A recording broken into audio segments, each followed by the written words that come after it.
सामान ही खरीदना चाहिए। माननीय मंत्री जी, आपसे एक सवाल है जालौर वासियों का, शिक्षा मंत्री होने के नाते, कि झालावाड़ में हाल ही में जो घटना घटी और उसके बाद राजस्थान के स्कूलों का हालत बहुत ही खराब है और वहाँ स्कूलों में शिक्षकों की भी कमी है, उसके लिए आपकी सरकार क्या प्रयास कर रही है? देखो ऐसा नहीं है कि वो घटना घटी उसके बाद स्कूल खराब हो गए हैं, ऐसा नहीं है।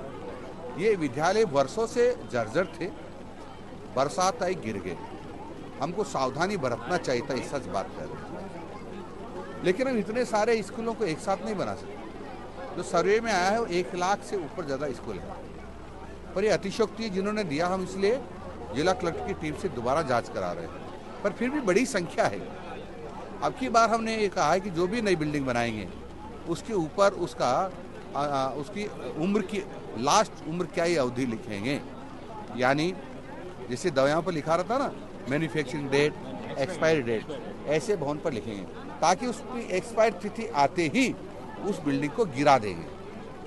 ऐसे एआई जो आर्टिफिशियल इंटेलिजेंस टेक्नोलॉजी है, उसके आधार पर जो बिल्डिंग हमारी पुरानी है उसकी भी यदि उम्र निकाली जा सकती है तो उसकी भी हम एक्सपायरी डेट लिखेंगे। क्योंकि हमारे एक्सपर्ट लोगों से बातचीत हो रही है और उन्होंने कहा कि हम ये निकाल सकते हैं, यदि सक्सेस हो गया तो हम ये लिखेंगे ताकि उसकी अंतिम तिथि आने के बाद और उसको गिरा दें।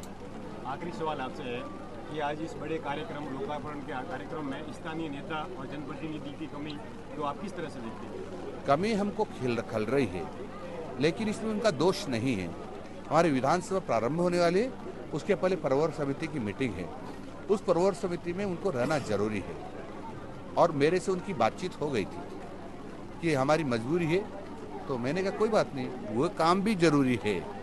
इसलिए उनकी कमी रही है तो खली है, लेकिन उनकी कमी जानबूझकर नहीं रही है। दोनों मेरे मित्र हैं और छगन सिंह जी तो लगातार इस बात का प्रयास करते रहते हैं हमेशा कि हमारे क्षेत्र का विकास कैसे हो, ये काम कैसे आए, वह काम कैसे आए, ये काम कैसे आए, लगातार चिंता करते रहते हैं। मैं उनको बधाई भी देता हूँ क्योंकि वो इस क्षेत्र के विकास के लिए अनवरत सोचते रहते हैं और अनवरत उस काम को कराने के लिए सभी मंत्रियों से संपर्क करते रहते हैं। जोगेश्वर जी गर्ग मेरे मित्र हैं। जोगेश्वर जी गर्ग मेरे मित्र हैं, वो क्योंकि मुख्य सचेतक हैं, वो भी प्रवर समिति के, इसलिए उनका भी रहना बहुत जरूरी था। इसलिए दोनों ने ही मेरे से बातचीत करके वहाँ रहे। मैं उनका आभार व्यक्त करता हूँ कि उन्होंने कुछ पूछा है और वो दोनों ही अपने अपने क्षेत्र के लिए वो सनद रहते हैं, यानी मुस्तैद रहते हैं।